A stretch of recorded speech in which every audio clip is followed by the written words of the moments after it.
Did the Chris Pine-Ben Foster combo hit the benchmark like they always did?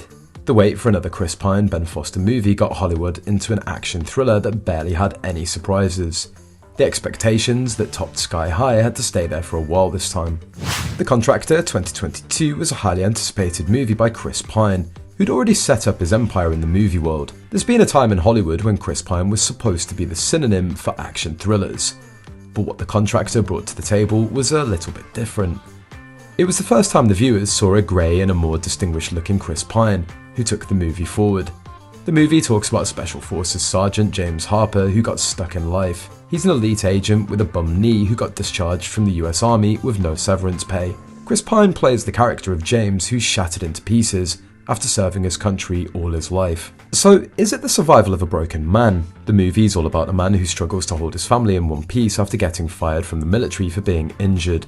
The movie opens with James and his wife Brianna, played by Gillian Jacobs, and their 8-year-old son attending a function. The family's not having a good time as James is undergoing treatment and recovery from a severe injury that was caused when he was fighting in Afghanistan.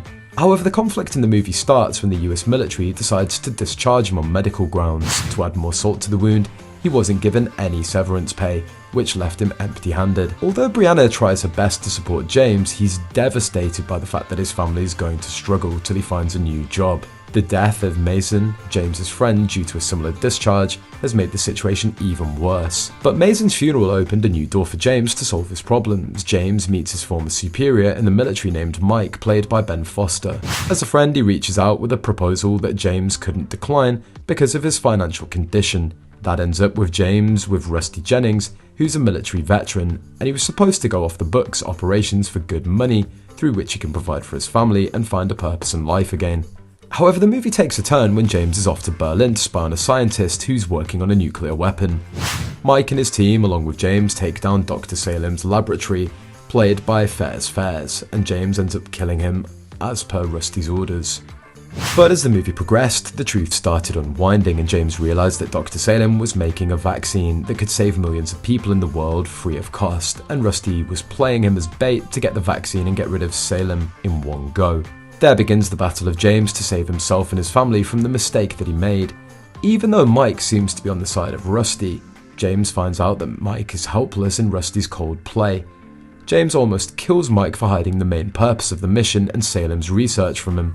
Mike advised James not to return home as it might risk the life of his wife and child. This leaves James with no option but to kill Rusty to save his family. As the movie comes to an end, Mike and James together plan to take Rusty down, but that ends up in Mike losing his life while taking Rusty's life. As the movie ends, James meets his family and decides to take them out of America in order to start a new life. It is very important that this vaccine is available free to the public, should the unthinkable happen.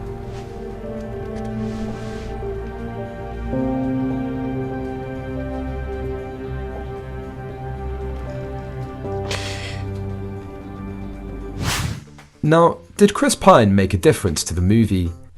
The movie revolves around the character James Harper and his struggles after getting kicked out of the military after serving them in life and death. Pine was successful in carrying the weight of the character James Harper. The key to this character is calmness under distress, and that's what Chris Pine cracked. The way he pulled the character to its peak is commendable, and Chris Pine in military attire was pretty convincing for the audience. He was clearly up to the task when it came to the action scenes, as the audience will never question whether he was a soldier who'd committed his whole life to perfecting his survival skills. The chemistry between Chris Pine and Ben Foster has always been a favourite thing in Hollywood to watch, and that friendship was all over the movie. The scene where Mike and James get into Dr. Salem's laboratory is an example of this. As the team escapes from the lab after killing Dr. Salem and his guards, they're encountered by the police. All their teammates were shot at sight while Mike was shot in his leg, putting his own life at stake. James rescues Mike from the police and runs to a hideout. This scene took the audience back to the bond that they shared in previous movies like Hell or High Water. Even though the director succeeded in bringing the bond back on track, when it comes to the script of the movie, the experts are of the opinion that the plot was left for the viewers to fill up, which they actually did. The plot was pretty predictable for the audience and lacked the element of surprise that any action movie would serve the audience. Despite having a huge cast and Chris Pine himself on board, Tarek Saylor couldn't extract the best out of them. The expectations that the audience had while seeing the cast lineup weren't satisfied much in the storyline.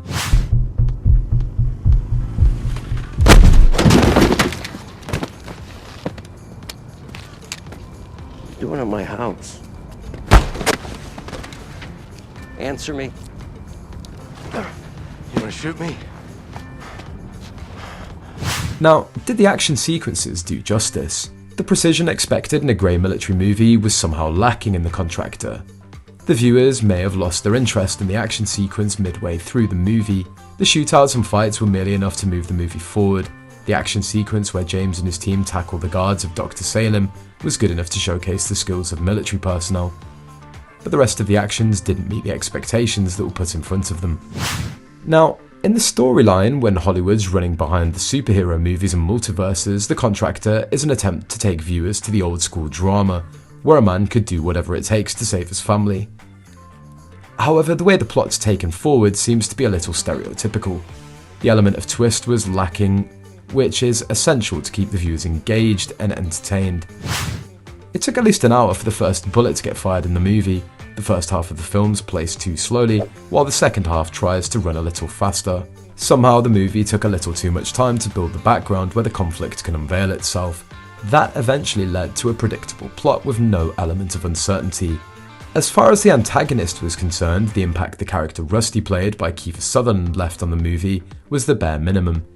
He didn't get enough screen time to become anything more than two dimensions, being who was pasted as a villain for some reason. That was one of the major points of weakness in the movie, as it diminished the whole purpose of James's fight. A strong antagonist with greater screen space was a must for the movie, but The Contractor certainly lacked it. The emotional standards of the movie were a bit questionable. The crew definitely failed to establish a connection between the characters and the audience. It took at least some time for Tarek to make the viewers root for the characters. Such rooting only happened for one character, James Harper. The lack of emotional gravity is pretty evident in the scene where Brienne informs James about his friend's suicide. It just went like a normal scene where a husband and wife were talking about some daily event. But that normalcy is what took the movie forward by revealing the state of disturbance that they face. The movie starts on a dark note and contains that gradient till the end, where James finds the way out of distress. A journey from a struggling family to one who wishes for a better day to come. The movie was indeed a return to the old school action thriller, but the drawbacks in the plot had definitely faded its glory. Chris Pine and co couldn't end the movie, leaving room for imagination. Despite having an interesting cast, Tarek Sailor couldn't cook up something that could quench the thirst of his viewers. So what do you think? Did The Contractor 2022 meet the expectations that rocketed sky high? Comment below, remember to like the video and share it with your fellow fans. Be sure to check in by pressing the bell icon, subscribe for more movie related content. See you all in the next video.